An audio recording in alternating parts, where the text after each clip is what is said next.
concerti consecutivi in un'unica serata, una scelta impegnativa per i musicisti, ma quasi obbligata, dati i nomi in cartellone, per accontentare il più pubblico possibile. L'apertura della 32esima edizione del Festival Nuoro Jazz è affidata al Paolo Fresu Quintet.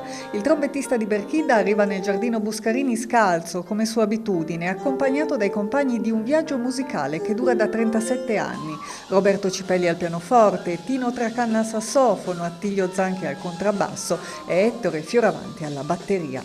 Un inizio di quelli che si ricordano per uno dei festival jazz più noti nel panorama italiano, diretto quest'anno dal contrabbassista algherese Salvatore Maltana.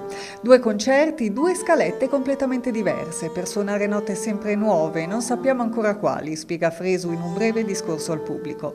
Da Corres Tilde Nosamura a Lascia ch'io pianga, passando per il brano Fellini dello stesso Fresu, il trombettista si fa metronomo umano, ondeggiando a ritmo ora struggente e ora ossessivo.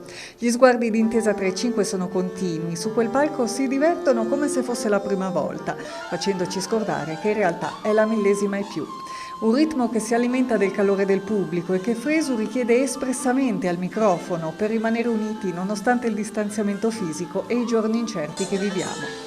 Quello del Paolo Fresu Quintet è il primo di un cartellone ricchissimo di concerti che si terranno tutti presso il Giardino Buscarini. I biglietti possono essere acquistati online sul sito www.ciaotickets.com e a Nuoro al CTS di Piazza Mameli 1.